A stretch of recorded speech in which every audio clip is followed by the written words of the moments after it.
I remember being fascinated that something what I thought was so insignificant, going from a Michelin to a Michelin, could have such a massive impact on a car's subjective behavior. So I was like, great, I'm going to make a website and hopefully I'll get some free tires. But then, it just kind of snowballed. You're listening to Drive Sport, the amateur track driver podcast. Here's your host, DMC.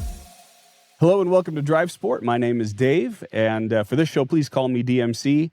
And my job is to help you get your car on track, have fun, stay safe, and bring your car home in one piece. And the moment I started to talk about doing this podcast, you may have heard my interview with James Jenkins, who's one of my, he helps take care of my cars. And he said, you absolutely have to interview Jonathan Benson. And I just happened to be right next door to you in terms of the garage. So we're doing the interview right here in Utah. But as you're about to hear, Jonathan is not from Utah. Where are you from, Jonathan? I was born in Manchester, in England, obviously, but I don't have a northern accent. I grew up in Cambridge, and then I lived just outside of North London for most of my life before moving here about 4 years ago. Yeah, and you're such an amazing resource for millions around the world. You have a YouTube channel and a website, Tyre Reviews, but that's T-Y, the English spelling. I haven't quite got to the bottom of why we spell it differently, but they say English, or England and the US is two nations divided by a common language. So yeah. And how in the world did you get into tires specifically? What made that an interesting topic for you? It goes all the way back to 2001, I think. My very first car, and it's not a brand I don't think you ever got out here, the MG, but not the old MG, the MG Rover, when it was owned by Rover, and I know Rover definitely never came over here. We definitely didn't get that. Yeah, so really long story paraphrase. My dad worked for British Aerospace, who owned the Rover brand. And as part of that, they used to get healthy discounts on cars, which included insurance and maintenance, which was wonderful for a young person. So I ended up with a brand new MG ZR as my first car, very fortunately, for quite a deal.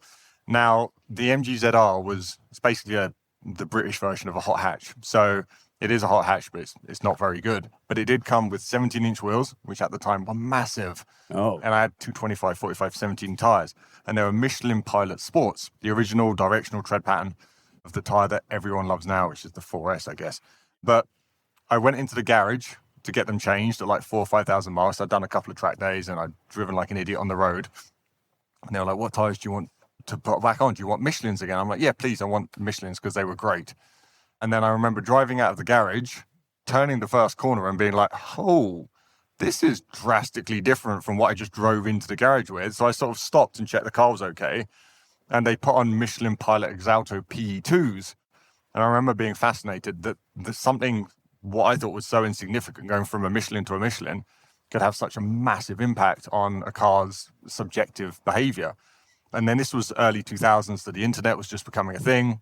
And I decided to look online to try and find some information about what tires work best with certain cars and why they make a difference and things like that. And I couldn't find any information. And at the time, I was a web developer and online marketer. So I was like, great, I'm going to make a website and hopefully I'll get some free tires and it's going to be cheaper for me in the long run because I'm doing a lot of track days. But then, it just kind of snowballed. Yeah, and you went down that rabbit hole. And it's interesting. I can relate to that because one of the biggest things that has been an education for me is tires. Like sometimes when I'm teaching a student driving on the track, I'll talk to them a little bit about tires and explain that was the biggest education that I have received because I didn't even pay attention to tires before I started performance driving. And it's amazing how much information there is, how much you don't know, I don't know, and yet how critical it is to absolutely everything that you do on the track. Yeah, I mean, the cliche is it's basically your contact patch, maybe not on your car, but on the average car, it's about the size of a playing card. And you have 4 of those transmitting everything through your vehicle onto the road. So it doesn't matter what your suspension's doing, what your engine's doing. If your tires aren't up to the task, you're not going to have a good time. And you say you don't feel like you know much about tires. Even now, I've been doing this for 20 years and I feel like I don't know anything about tires because the more you know, the more you realize you don't know. So they are fascinating, very complicated things. And one of the things the internet has given us, which is wonderful, is it's given a lot of people a voice. And that's given people with opinions the ability to share them. And it's given perhaps some overconfident people in their own abilities and opinions, the ability to share them aggressively. So tires are one of those things, like the same tire for many different people can mean many different things. And although I try and be an authority by testing them with more protocol and science, that's the word I'm thinking of, with more like science and more technical knowledge than most people can, because I'm testing them back-to-back, stable conditions. We're evaluating and we're calculating the evolution of circuits, temperatures, things like that, to make sure all the data is super precise. A tire that works really well for me might still might not work really well for someone else with a different driving ability or vehicle. So they are infinitely complicated things. Yeah, and by the way, if you're listening to this, you might hear, it's normal to hear some cars going by, some engines while we're at the track. There's actually a rainstorm happening here at Burt Brothers Motor Park, and we might hear a little thunder. So, Jonathan, I'd like you to come from the standpoint of putting yourself in the shoes of a complete novice. Let's say where I was. The first time I went out on track, I took my Cayman 9872, a 2010, and I don't know anything about tires. What is the first thing that I need to pay attention to and be aware of, perhaps before I even get on the track? Well, I think the very, very basics is, if you're going on track, the first thing to do is check the condition of your tires, especially for things like inside shoulder wear, that on some vehicles, it just happens because of the geometry. And it can be like a hidden killer, because if you've destroyed the inside of your shoulders because of camber or toe, and then all of a sudden you're on track putting a lot of load through the tires and a lot of heat, that can be very deadly. So first thing you're doing before you go, check the condition of your tires. And that obviously applies to brakes, engine, oil, servicing, everything like that. Second thing to think about, a lot of people don't think about ever, is tire pressures. As you know, as you're driving on track, as you're driving more and more quickly, you're generating heat. Heat makes the tire hotter. The hotter tire makes the air inside the tire expand, so your pressures are going high. And you can quite easily go out at 28, 30 PSI, and then within 4 or 5 laps, you're at like 38, 39 PSI. And bad for the tire, bad for handling, bad for wear, bad for grip, bad for everything. So you really need to think about pressures. And that is the easiest way I do is I try and run 31, 32 hot, roughly on this. On this, you mean we're in your garage and you're referring to your beautiful... It's an F80 M3, yeah. Okay. I run a square setup. So I go out at sort of 26, 27 PSI cold, and then I'll do 2 or 3 warm-up laps, a push lap, come back in, and inevitably the tires are at like 33, 34 PSI. So I then drop them back down to 30. By the time I've done another 3 or 4 laps, they're probably back up at 32, 33 anyway. So the temperature has a huge impact on tires. That's really what you got to think about from I'm going out on track. This rain is insane. Yeah. Hold on just a second. Well, this is really going. You know what? Let's take this as an opportunity. Okay. We got the rain coming down. It's pretty intense. And I even posted up a video on Instagram with saying that the track was the wettest I've ever seen. So we just had a little bit of a pause due to a lot of rain that happened here. And I think that's a great place for us to focus on for just a moment, which is when you are in the rain or you're in inclement situation, what do I need to be paying attention to with my tires, especially when I'm performance driving, I'm driving on the track? That's a very difficult question to answer with a single statement, because it depends on what's vehicle, what kind of track, like how much temperature can you hold, like what's the ambient temperature. There's 2 parts to wet performance. A lot of people think like the tread pattern of a tire is responsible for wet grip. It is not. The tread pattern on a tire is responsible for hydroplaning performance, so removing standing water. The actual grip still comes from the compound. So you can have a tire that is very good in deep water, so has good hydroplaning resistance, but actually when you put it in a test and think about wet braking, which is generally done at about 0.8 to 1 mil of water, so I'm not sure what that is in inches, but it's not a lot. So it's kind of like a quarter of an inch or so. Yeah. It's been raining outside, the road is wet, but you don't really have to lift a lot of water off. That's when it's compound that gives you the performance.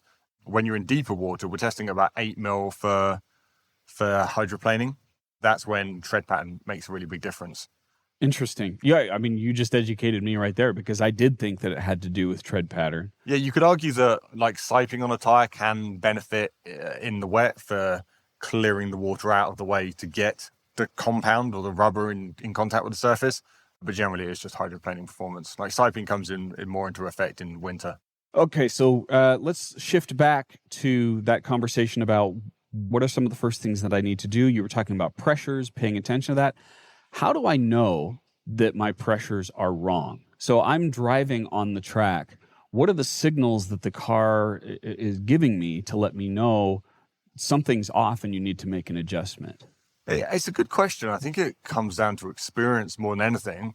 The biggest tell a tyre will give you that it's not happy as the grip will be reduced. So as I was telling you before we started, my F80 M3, obviously rear-wheel drive, it's not the most powerful car in the world, but it's also not the lightest, so it's particularly hard on the rear tyres. And with my driving style, which is fairly aggressive, I can tell when my tyres are either coming too high on pressure or just getting too hot, because all of a sudden I've got a really good drift car. It's gone from being quite a nice balance with a little bit of oversteer, which is how I set it up, to the front end's still fine, but the rear end is just doing whatever it wants. Yeah. On So you're entry. feeling that in your back and your rear end, Like all that sort of stuff. Extra yaw, less G. You realize you can't trail brake quite as far into the corner without getting the rear coming around. You can't pick the throttle up as aggressively or as early mid-corner and corner exit. So the car will tell you with reduced grip before anything else that the tires aren't in their happy place. And so how often are you, Jonathan, checking your tire pressures? Let's say, like here they're running a half an hour session. Are you waiting till the end of the half an hour? Are you changing it at 15 minutes in? Typically, where do you make those adjustments when you're on the track? Yeah, it's something I've been playing with at this track since I've moved here, because I haven't actually been out on this track a whole bunch. But generally, my program is I go out at a slightly reduced pressure, so like 3 or 4 PSI under my target, which isn't the correct starting place, but it's the safe starting place, because I could go out at 20 PSI, and that would build up to my target pressure without having to do a recheck. But also at 20 PSI with high lateral loads, and some of these curbs are pretty aggressive, you certainly risk like debeating a tire. So I don't recommend that for anyone. Even myself, I don't do it. Sorry, let me pause there for a second. For the novice like me, what is debeating? Oh, it's basically when there's not enough air support in the tire to keep the tire on the wheel. So the bead on the wheel is where the tire and the wheel mate. And that's a very firm, tight seal, especially when the tire is pressurized. But obviously with no pressure in the tire, there's not as much structure inside the tire, keeping it inflated and keeping it out against the wheel. So with high lateral loading and like hitting curves, it's quite easy just to debead the tire. And that means your tire's going to deflate instantly. And you're going to have a real sad day getting back to the pits, buying a new tire, because you probably destroyed your tire on the way back. Yeah. So it's worth taking that time to pause and check those temperatures regularly, because the consequence is pretty dire. Yeah, so don't start too low, but definitely don't let it get too high. So my personal program now is, I would say, going out about 27 for a target of 31. I'll do one slow lap I just like to shake the car down, make sure everything's in alignment, see how it's feeling. And then I'll do 2 or 3 more laps progressively pushing harder until the last in lap will be like 100%, so sliding around full power, and then bleed them down to 30, with my target being 31. And then I'll go out and do the rest of the session. And then, like I said, when I come in, generally I'm still a little bit over target. But for me, I would rather be a little bit over target than lose effectively 2 laps, because you're doing an in lap and an out lap before you can start timing again, dropping them for a second time. So that's generally how I work it. But it's a constant learning experience for me. And I now know, having done a season here, that if ambient is 110 and I don't go really hard on my warm-up laps, I should probably drop the pressure a little bit further than I would normally. Yeah, I find I'm starting with a much lower pressure than I think that I should or need to. And that gets to another question, something that I learned about, which is the mark on the tire of figuring out where your inflation is. Is that something you use on a lot of tires? Just the little triangle? The triangle, or you can do the chalk line over the shoulder to see where you're. It's not something I use, no. Interesting. I probably should. It's just one of those things. Generally, when I'm testing, I don't have time to study it too much. And actually, when we're tire testing, here, obviously, I'm playing with my cambers and things like that to get everything as perfect as possible for this track. But this car lives at this track. It doesn't get used on the street. But when we're doing tire testing for street tires, we're using stock alignment, stock pressures, generally, even on dry handling. So there's not a whole lot of point on messing around with chalk to see where we're at, because we're not changing anything anyway. So that gets to another good question, which is, how do I choose a good tire for the track? I know most of your reviews are for the everyday kind of driver, but if I'm going on the track, how do I know where to start with a good tire? How do I figure that out? Yeah, I have done a couple of videos on this recently. Obviously, we're surrounded by track tires at the Yeah. moment. We've got a nice selection going on today, which is wonderful. First, you have to decide what you want, what your intent is. If you want to be the very, very fastest person on track, that's one section of the track tire. If you want to learn the car and not really think about your tires, that's another selection. That's more an endurance track tire. If you want to do autocross, you need a tire that warms up quickly. So if you want to do lap after lap, you need a tire that's really stable. One of the things that I think a lot of people don't appreciate is just how much of an impact tire, even at this category of like 200 tread wear and even above, if you're a quick driver, you can go out, do 2 laps, and then you've lost a second a lap purely based on thermal management of the tires, like your drop off of performance. But if you're not an experienced driver, you might be thinking, why have I lost like a second a lap? I feel like I'm driving exactly the same. I don't feel like I'm doing anything wrong. So I think that is for a novice driver focusing on maybe not the very fastest tire in the world, but something that will do a lap after lap after lap with consistency is more important. Yeah, and part of what I'm trying to do with this show, Jonathan, is helping people who are new to it and they're trying to have a good time and maybe not have quite as much expense. Right, yeah, perfect then. Yeah, so if they're trying to go super fast, they can go with the, I don't know, what's the lowest tread wear tire you can get? Like outside of a slick, it's probably something like a Hoosier A7, which is hyper fast for a lap, and then and what's the tread wear on 60 maybe or 40. Yeah. So I can go down there, and I can be the HPDE hero. And, and that's fine if you want to do that, but it's a very, very expensive way to get down around the track.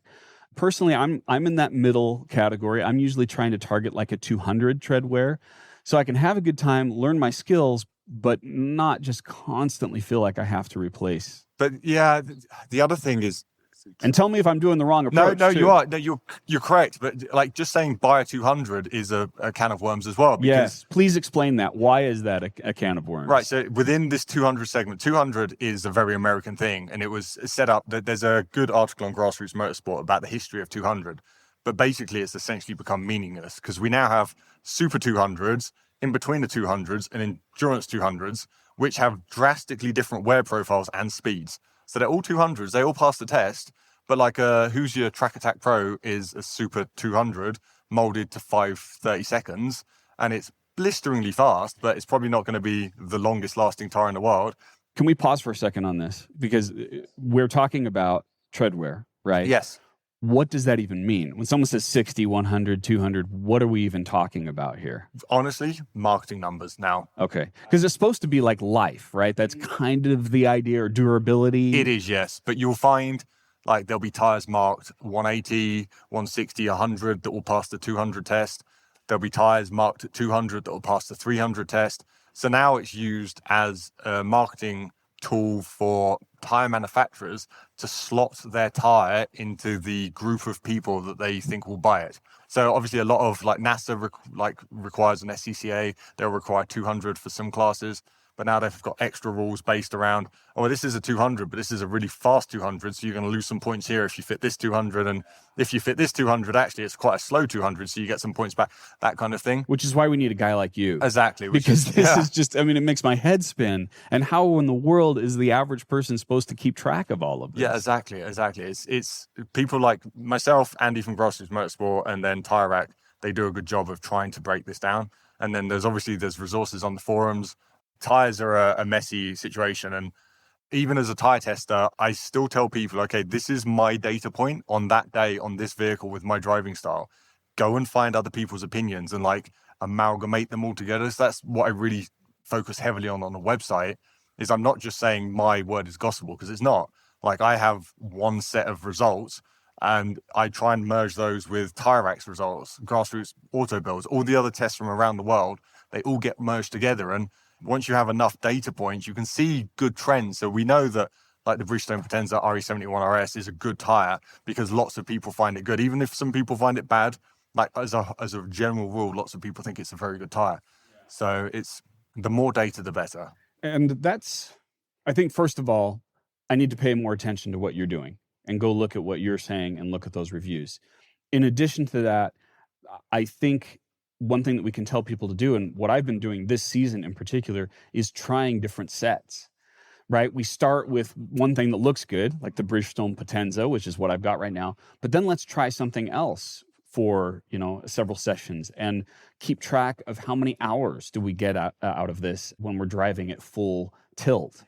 And so there's science that we can get from you and from other experts. And then there's the science that we can perform ourselves through experimentation. Yeah, absolutely. Like if you have the luxury, obviously you're in a very privileged situation that you're out on track a lot and you can afford to cycle through tires.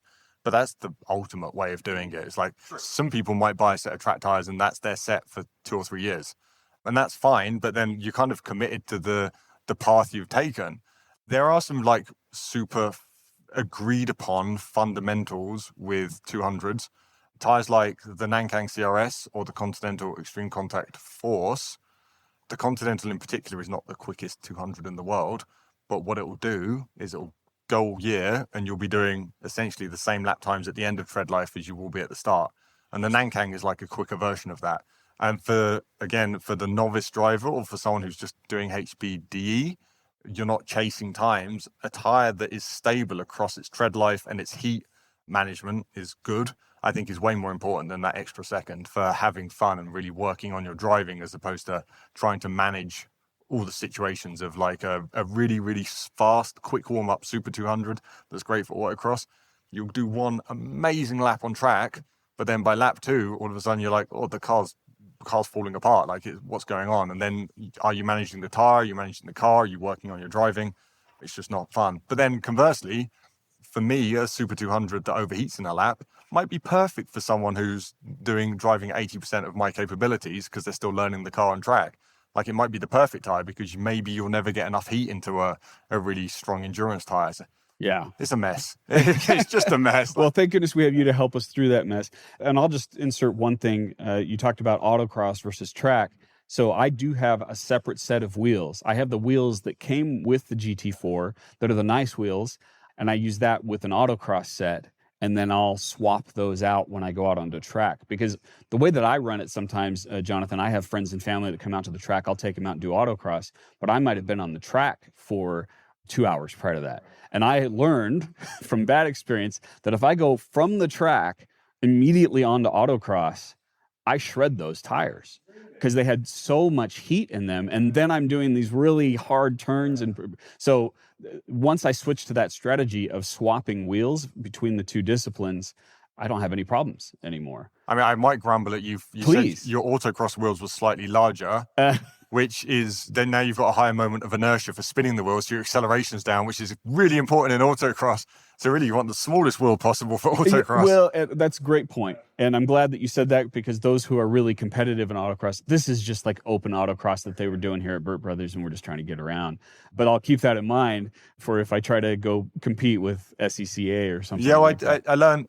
So I did some work about wheel weights. I don't know if you've seen the video, but it's quite a fascinating video because on track, I just saw that actually. Yeah, there's the Apex wheel, which is just over there, is 20 pounds. And then there's a 38-pound wheel and a 52-pound wheel, which is ridiculous for a 19x10.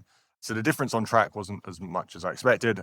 But I did learn during the process that if you have the same wheel, say you have that Apex wheel, which is 19 inches and 20 pounds, if you had an 18-pound version of that was, for whatever reason, 23-pound, the 18-inch version would still be easier for the car to rotate because your weight is closer to the center of mass.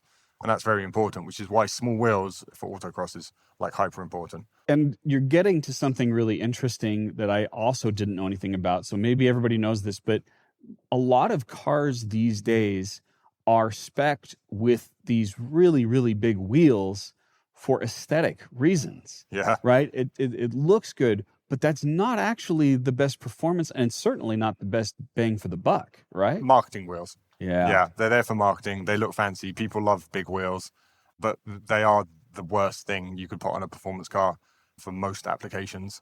And so I think if you're going out on the track, be aware that the wheel size does matter. You're limited, as I learned, by the brake. Yeah. Right? It's got to fit. Yes. I would have gone down to, 17s if I could have, but that's not going to happen on those GT4 brakes. And actually, that's another thing let's talk about briefly, which again, part of my education, and maybe I was a complete ignoramus and didn't understand this, but the weight of the car the size of the car and the engine is going to impact how often you need to replace those wheels. Can you talk about that a little bit? Wheels, tires, brakes. Yes, Yeah, everything. everything. Actually, there was a really interesting story. You must have heard of Dallara. They're an Italian company. They do engineering for race series. They make all the Indy cars, blah, blah, blah. They make a performance road car. It's called the Dallara Stradale. And I had the opportunity to drive it in Italy a few weeks ago, which was a huge honor.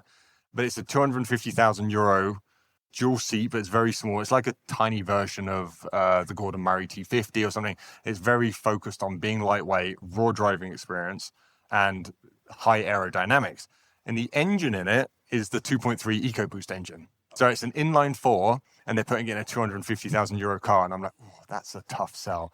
So I was chatting with the engineers. I was like, okay, I drove the car, and don't get me wrong, it feels wonderful. It is an 2.3 EcoBoost inline four, but they've reworked it. It's over 400 horsepower, a bunch of torque, almost no turbo lag. They've done an amazing job with it. And on the road, you can't really tell that it's a four-cylinder Ford engine. It feels great on road and track.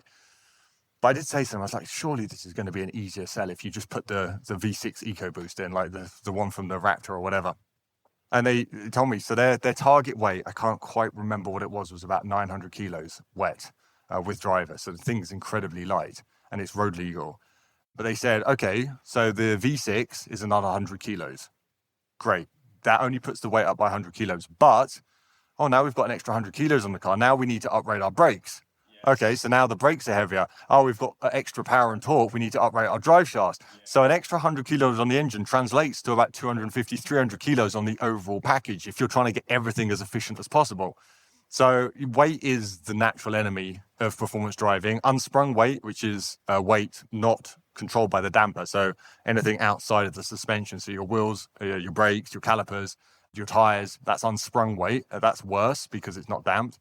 And then you have rotational inertia, which is weight that the vehicle has to rotate. So it's your wheels and tires and your brake rotors, you call them here, which is even worse because there's a multiplier on that weight because the car doesn't, not only is it like static weight, it's rotational weight. So it's an extra 10 pound on the wheel is like putting an extra 17.5 pound in the car. And like I say, everything about weight is bad for performance driving. So that's the number that really matters. The one that matters is rotational. Rotational. Yeah, so obviously rotational is unsprung because your wheel and tire isn't controlled by your damper, but also your car has to rotate it, which is why it has that multiplier on. So it's like a cascading, and everything to do with weight is bad because it makes your brakes hotter and work harder. It makes your tires work harder and get hotter and wear out quickly. Yeah. So what's another big mistake that you want people to avoid, particularly when it comes to tires and performance driving? I think the mistake people make is chasing that hero tire, the tire that's going to give them the very best single lap time, the one that wins the test based on purely single lap performance, because that's the tire that might be the fastest for one lap, but might, if you're driving quick enough, require the most thermal management, which is honestly a pain. It's not a fun thing to be thinking about when you're driving. And it might wear out the quickest. And because it's the fastest, it's probably going to be the most expensive. So I think if you're serious about like learning the craft of driving fast, you want something that's very stable. So going back to like an Endurance 200 is very good. And I think we touched upon it earlier. You have separate wheels for separate things. I think if you're in a situation where you're using your everyday car for track driving, if you can afford it, having a second set of wheels and tires is a huge benefit, because a tire that does very well on track is very not good on the road as a rule, especially in this climate. You don't want to be using a 200 in this kind of weather. It's raining, it's cold, the thing's not going to have enough temperature, the compound's going to be hard. Like, these things don't like being anywhere close to freezing. They can crack.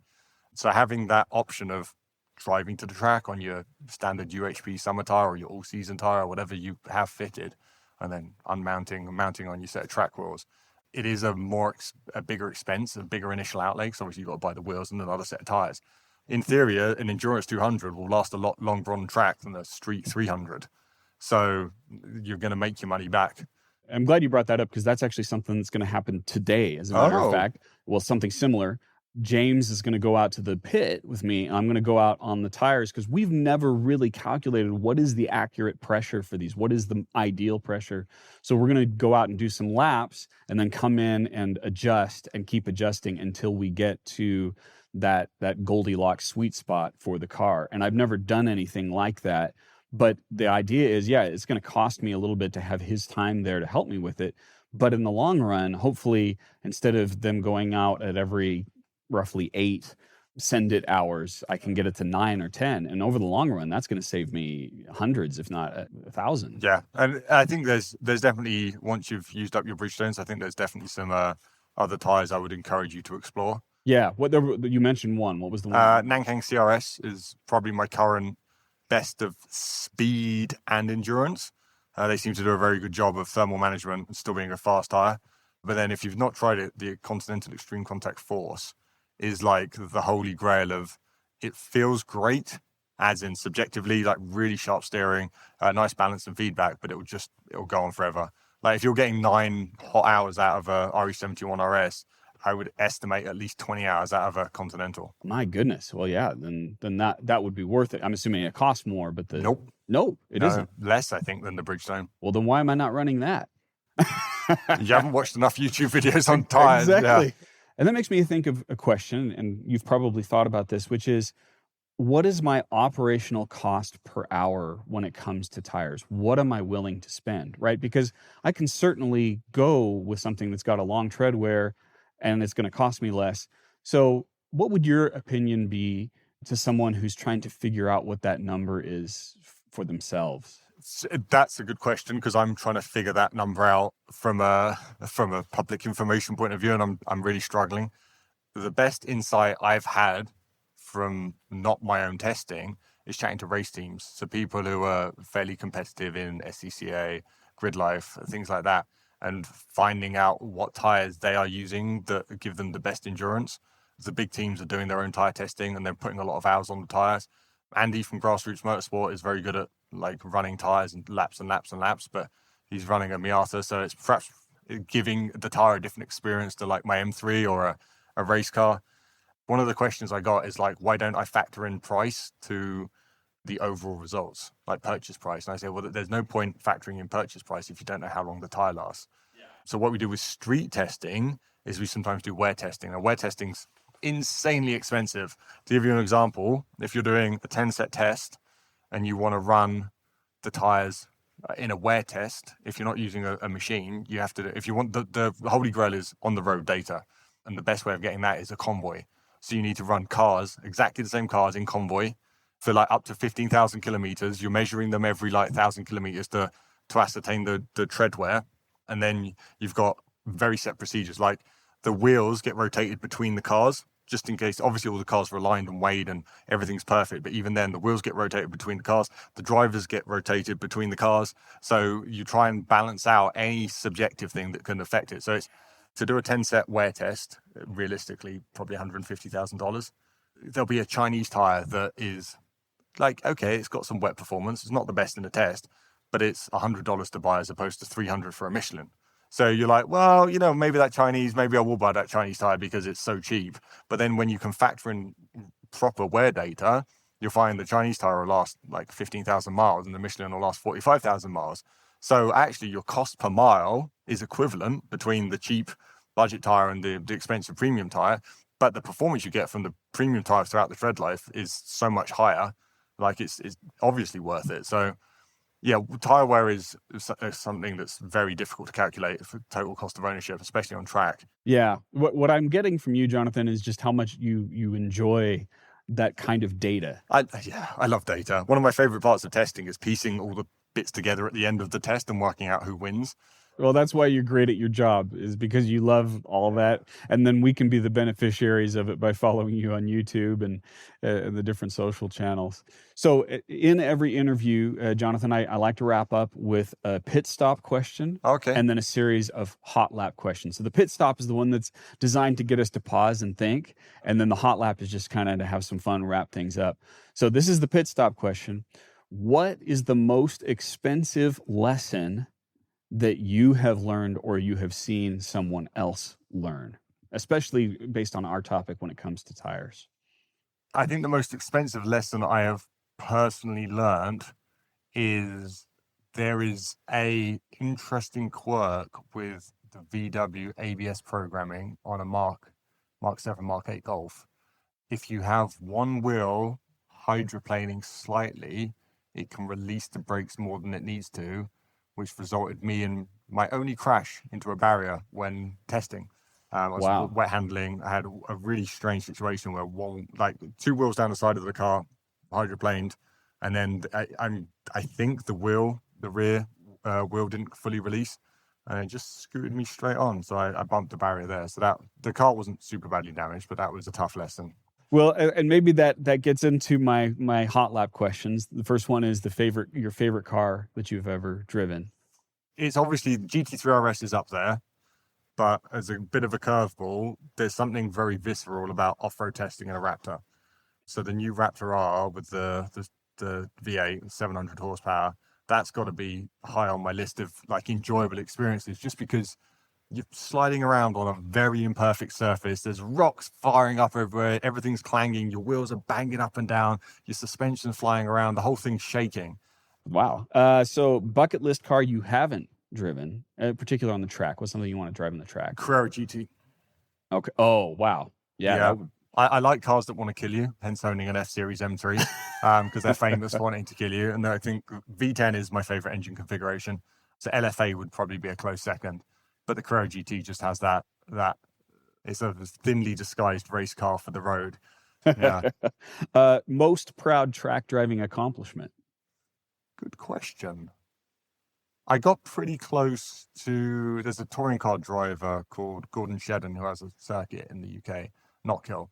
And I did a test out of there, and he did some laps in the Civic Type R, and then I did some laps at his circuit. And I was there pretty much on his time. And I was like, this is an ex-touring car champion at his home circuit, and I can pretty much hold his pace. Obviously, we weren't racing or anything like that. It was so there wasn't the heat of competitors around you. But yeah, I've surprised myself a bunch of times being competitive with some pretty quick drivers, which I guess I'm proud of that as an accomplishment. Fantastic. Favorite track? Bilsterberg is pretty entertaining in Germany. It's not the big road Atlanta. Is it Atlanta Motor Park? The smaller version, but it's hill after hill after. Yeah, the Road Atlanta is extremely hilly. I've driven on that one. Nürburgring is up there, although I've only done that as a passenger, so technically I haven't driven it. And then Donington in the UK is where I sort of cut my teeth and learned to drive, so that's always holds a special place in my heart. Love it. Best piece of driving advice you ever received? Don't be an idiot on the road. Leave the track stuff for the track, I guess. Oh, yeah, that's so important. I really always want to emphasize that in the show is use the track for this. That's what it's for. Yeah, there's risk on track, but there's far greater risk driving like an idiot on the road.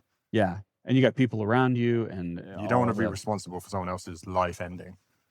And then last question, what's one thing that you want every amateur driver to do? Amateur track driver.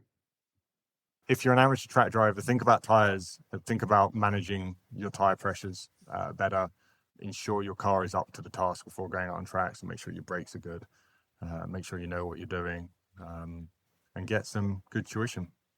This has been an absolute pleasure talking to you, Jonathan. Where should people follow you? Where do you want them to go to continue this conversation? Don't just follow me, follow anyone online that gives out good tire advice. So Grassroots Motorsport, Tyre Rack, and then myself is Tyre Reviews, spelled Tyre Reviews. I'm on Tyre Reviews on YouTube, Instagram, X, all the common places. That's where I put out most of my information, and obviously the Tyre Reviews website. I do have the I version for the website, so it's tire-reviews.com. Thank you so much, Jonathan. I really appreciate it. And thank you, everyone, for listening. Please, if you have any questions or you have a guest that you would suggest to be on this show, you can send that to show@drivesport.co. Thank you for listening. Eyes up and stay fluid. You've been listening to Drive Sport, the amateur track driver podcast, hosted by DMC and produced by Drive Sport LLC. Research and assistant production by Victoria Bidez.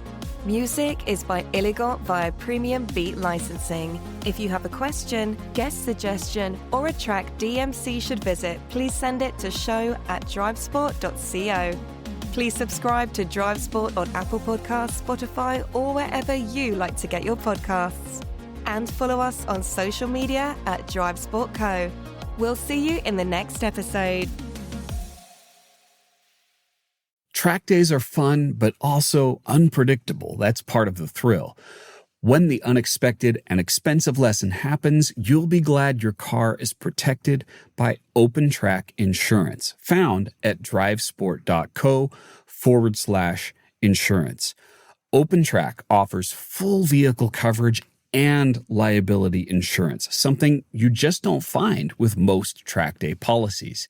And if you're a true track rat like me, they even offer annual coverage, so you're protected at every event throughout the year. It's a great deal. Get a quote today at drivesport.co/insurance.